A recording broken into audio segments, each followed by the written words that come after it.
Good morning, children. Welcome back to our next TV's class. So, students, in last class we started our chapter number 13, new methods of treatment, and we all discussed about the discovery of new medicines. Okay, so to be continued in this chapter, our next topic is new development in surgery. अब जो surgery होती है उसमें कौन कौन से new development किए गए हैं. Long ago surgery was practised in India. देखिए पहले के समय में बहुत पहले जो सर्जरी होती थी उसका इंडिया में बहुत ज़्यादा प्रैक्टिस किया गया था. There are books describing the surgical instrument. उसके लिए बुक्स डिस्ट्रीब्यूट की गई थी, डिस्क्राइब कर गई थी instrument use to at the time and the technique employ in surgery. और जब कोई एम्प्लॉय सर्जरी करते थे तो वो बुक्स के द्वारा ही उस बुक का यूज़ करते थे उस समय में किस प्रकार उस टेक्निक का यूज़ करना है. Today how ever all that has change dramatically. New instruments and machines have made it possible to undertake very major operations. और आज के समय में बहुत सारे इंस्ट्रूमेंट मशीन्स आ गई है कि किस प्रकार हम ऑपरेशन बड़े से बड़े ऑपरेशन को कर सकते हैं, हम संभव है. This is something that could not be thought of only a few years ago. और ये केवल कुछ साल पहले के लिए तक ही संभव नहीं था कि हम ऐसा नहीं कर सकते थे. Damage parts of the body can be remove. हम किसी भी बॉडी के डैमेज पार्ट को रिमूव करके one of the two lungs of kidneys can be remove if necessary.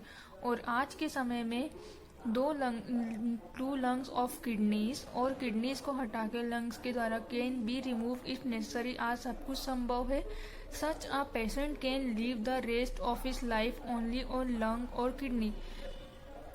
और आज का जो मरीज है केवल वो एक किडनी पर या एक लंग्स पर ही जीवित रह सकता है, लेकिन पहले ऐसा संभव नहीं था. Very major operations of the brain is now undertaken. और आज के समय में हम ब्रेन के भी बड़े से बड़े ऑपरेशन कर सकते हैं, पॉसिबल है. The heart a very delicated part of the body. जैसा हम जानते हैं जो हमारा हार्ट होता है बहुत ही डेडिकेटेड पार्ट होता है हमारी बॉडी का. It operate upon if necessary. लेकिन आज के समय में उसका उपचार भी संभव है. A damage can be replaced by a healthy one through operation. और उसको हम जो डैमेज पार्ट होता है उसे हटाकर उसकी जगह हटाकर हम एक ऑपरेशन करके हेल्दी वन कोई सा भी ब्रेन फिट कर सकते हैं हम आज के ज़माने में. मीन्स मेडिसिन सर्जरी के द्वारा सब कुछ पॉसिबल हो गया है. Next is prevention of disease. अब डिसीज की रोकथाम कैसे कर सकते हैं हम. Prevention is always better than cure. देखिए जो रोकथाम होती है हमेशा बेटर होती है दुर्घटना से. No doubt medicine can cure disease but you should take step to prevent disease too. देखिए मेडिसिन तो बहुत सारी है लेकिन डिसीज को रोकने के लिए, लेकिन सबसे बड़ा कदम हमें ये उठाना है कि हम उसकी डिसीज की रोकथाम कैसे करें. If you follow basic rules of cleanness and adopt good eating habit. यदि आप हमेशा साफ सुथरी वाली चीज़ों को फॉलो करेंगे, हमेशा अच्छा खाना खाएंगे, अच्छी चीज हेल्दी खाना खाएंगे, हेल्दी खाने की आदत डालेंगे, you can never fall ill. तो आप कभी बीमार नहीं हो सकते हैं. Clean environment keep germs away. जो साफ इन्वायरमेंट रहेगा, स्वच्छ पर्यावरण रहेगा तो वो हमेशा जर्म्स से सुरक्षित रहेगा. Nutrition and balance diet is essential for keeping good health. और जो पोषण होते हैं जो हमारी बॉडी के लिए न्यूट्रिशंस होते हैं, बैलेंस डाइट होती है, वो हमारी गुड हेल्थ को रखने के लिए, हेल्थ को अच्छी रखने के लिए बहुत ज़रूरी होता है. Doctors and other health workers में help to prevent particular disease. देखिए डॉक्टर्स होते हैं और जो भी हेल्थ वर्कर्स होते हैं वो केवल हमें उस पर्टिकुलर डिसीज को रोकने में हेल्प करते हैं, जैसे typhoid, cholera, mumps, polio and tuberculosis जिसे टीबी बोलते हैं. The first step toward the development of vaccines is taken by an England doctor Edward Jenner. और सबसे पहले इन सब के लिए इंग्लैंड डॉक्टर थे एडवर्ड जेनर, उनके द्वारा इन सब की वैक्सीन्स डेवलप की गई थी. Next development in vaccine. अब वैक्सीन का डेवलपमेंट किस प्रकार हुआ. वैक्सीन को बोलते हैं हम टीका. ओके. नियरली 200 ईयर्स एगो, करीब 200 साल पहले, there lived a doctor in a small town in England. तो डॉक्टर थे वो इस इंग्लैंड के बहुत छोटे से टाउन में रहते थे. His name was Edward Jenner, जिनका नाम था Edward Jenner.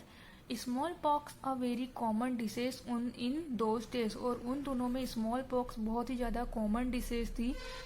If it would spread very quickly from one person to another, और ये बहुत ज़्यादा स्पीड में एक पर्सन से, एक व्यक्ति से दूसरे व्यक्ति में फैलती थी। From one family to another, चाहे वो व्यक्ति परिवार के किसी भी व्यक्ति को हो वो पूरे परिवार में हो सकती थी। The most common victim of this deadly disease were small children, और सबसे पहला विक्टिम इसका हुआ था छोटा सा बच्चा।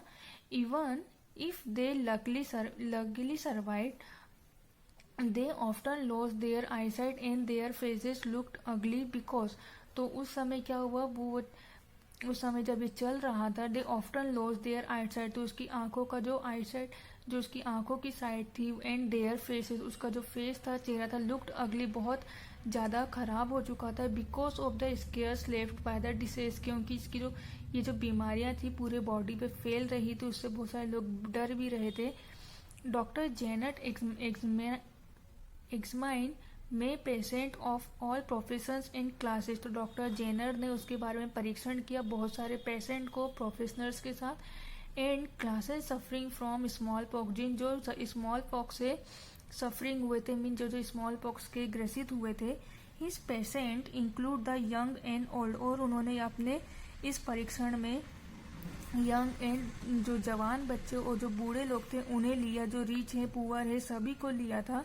ही found that those were no milk maid, तो उन्होंने पता लगाया कि जो मिल्क मेड होता है अमोंग द पेशेंट, जो पेशेंट में पाए। He found a very strange, वो बहुत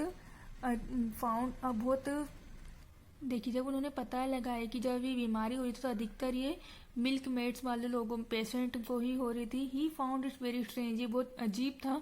ही केप्ट थिंकिंग अबाउट, तो उन्होंने इसके बारे में सोचना स्टार्ट किया। He learn how ever did this milk boat, तो उन्होंने सोचा कि कैसे संभव है कि केवल मिल्क मेड को ही ये ग्रेसिस हो सकते हैं फ्रॉम अ मिल्क डिसीज, एक दूध की बीमारी से, कॉल्ड काउ पॉक्स, जिसे बोलते हैं cow pox. It was simple ailment which took only a couple of days to recover, और ये बहुत सिंपल एलिमेंट होता है, बहुत कपल डेज टू रिकवर, कुछ दिनों में ही रिकवर होने लग जाता है। Thereafter they never suffered from the dreaded cases of small pox. He asked himself whether there was any relation between two the, तो उन्होंने जब उनसे पूछा कि जो उनके अलावा और भी कोई रिलेशन जो भी इनको ऐसा हुआ है। One day he got an opportunity to find out the answer to his question, और एक दिन उन्हें उनके इस क्वेश्चन का आंसर मिल ही गया। अ मिल्कमेड नेम सरा had an attack of cowpox, और एक मिल्कमैन था जो दूध वाला था जिसका नाम सरा था। हैड एन अटैक, और जिसे काउपॉक्स से ग्रसित हुआ था। She came to him for treatment, वो उसके ट्रीटमेंट के लिए आया था। There were 3 or 4 small scars on her body, तो उन्होंने देखा कि उसकी बॉडी पर 3 से 4 छोटे छोटे स्मॉल स्केयर्स हैं। A pus like liquid was oozing out of her scars, और उसके स्केयर्स में उसके दानों में से छोटा छोटा पस निकल रहा था। He collect it on a small needle and insert it into a body of a patient name Phipps, और उन्होंने क्या करा, उसके इस स्मॉल जो पॉक्स हुआ था उसमें से उस पस को निकाला और उस निडल के थ्रू, और जो पेशेंट था जिसका नाम था फिप, उसकी बॉडी में इंटर कर दिया। He observe him carefully for the next few days, और उन्होंने केयरफुली सावधानी पूर्वक उस पेशेंट को कुछ दिनों तक ऑब्जर्व किया।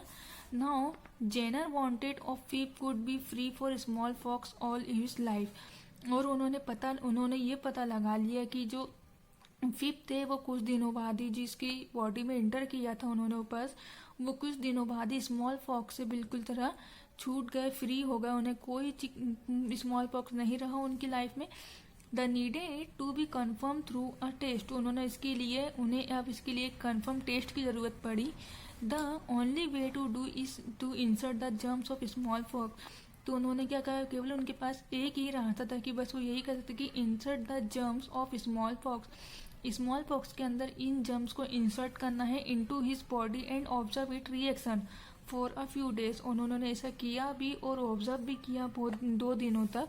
सच an experiment was not without a risk, if his patient caught small pox he could lose his life, और उन्होंने ये एक्सपेरिमेंट का सक्सेस नहीं हुआ। इफ हिज पेरेंट, यदि parent small pox he could lose his life, और वो जो स्मॉल पॉक्स वाला पेशेंट था उसने अपनी लाइफ को खत्म कर दिया, मतलब वो जीवित नहीं रह पाया। So student, that's all for now. In next class we continue in this topic. Have a nice day.